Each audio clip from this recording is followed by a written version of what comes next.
permission. permission කියලා කියන්නේ අවසර ඉල්ලීම.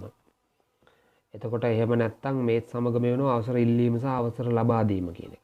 එතකොට ඉංග්‍රීසි භාෂාවේදී විශේෂයෙන්ම polite English වලදී ඒ කියන්නේ අපි ආචාරශීලීව ඉංග්‍රීසි කතා කිරීමේදී අප යම් යම් දේවල් වලට යම් යම් අයගෙන් අවසරයක් ඉල්ලනවා.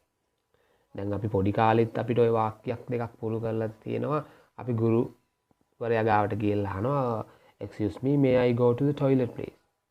මම টয়ලට් එකට යන්නද කියන එක. මේක අර කුඩා කාලේ ඉඳලා වාක්‍යයක් විදියට කුඩා දරුවන්ට උගන්වලා තියෙනවා. නමුත් එතනින් එහාට අපි කොහොමද යන්නේ කියන එක තමයි අපි දැන් මේ කතා කරන්නේ. එතකොට අපි බලමු කොහොමද මේ අවසර ඉල්ලන්නේ කියලා. asking for permission. දැන් can I go out please? මට එළියට යන්න පුළුවන්ද? කරුණාකර මට එළියට යන්න පුළුවන්ද? දැන් මෙතනදී can කියන වචනේ පාවිච්චි කරනවා. ඉතින් මේ can කියන වචනේ පාවිච්චි කරන හැටිත් අපි පාඩමක් මේ පාඩම් මාලාවට අන්තර්ගත කරලා තියෙනවා. ඊළඟට may I open the window please? මම ජනේලේ අරින්නද? මම ජනේලේ ඇරියට කමක් නැද්ද? එතන මේ කියන වචනේ දානවා. මේ කියන modal verb එක තමයි. ඊළඟට please can I have a look at your photo album? කරුණාකර මම ඔයාගේ ෆොටෝ ඇල්බම් එක බලන්නද? Do you mind if I sleep?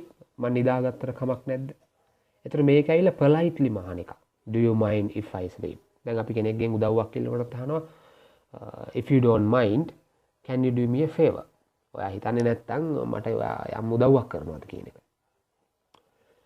Would you mind if I asked you something?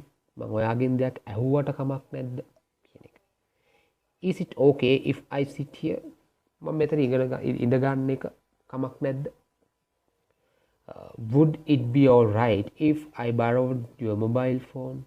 ඔයාගේ ජංගම දුරකථනය මම ටිකකට ඉල්ල ගන්න එක හරියද? ඉල්ල ගත්තට කමක් නැද්ද කියන එක.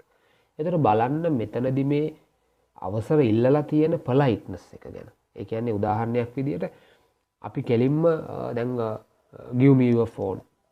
දැන් ඒ විදිහට ඉල්ලන්නේ නැතුව මේ would it be all right if I borrowed your mobile phone? ඔයාගේ ජංගම දුරකථනය මම ටිකකට ගත්තට කමක් නැද්ද?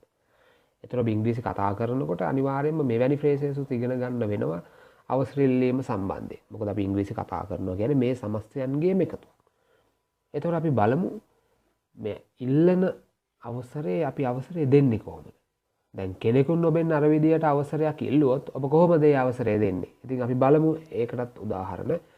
එතකොට can I go out please කියලා ඇහුවොත් අපිට yes please do. එහෙම නැත්නම් උදාහරණයක් විදියට කෙලින්ම අහන්න පුළුවන් may I open the window please? Sure.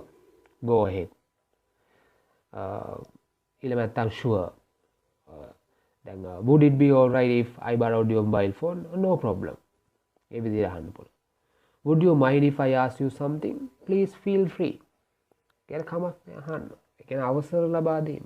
ඒතර මේවා ඔබ ලියාගෙන පාඩම් කරන්න අවශ්‍ය නෑ මේ භාවිතයෙන්. මොකද ඉංග්‍රීසි කතනය කියන්නේ ඔබ ලියන්න හුරු වුණොත් ඉංග්‍රීසි කතනය අමාරු වෙනවා. මොකද ඔබ රටාවක් තුල හිර වෙන්න බලනවා.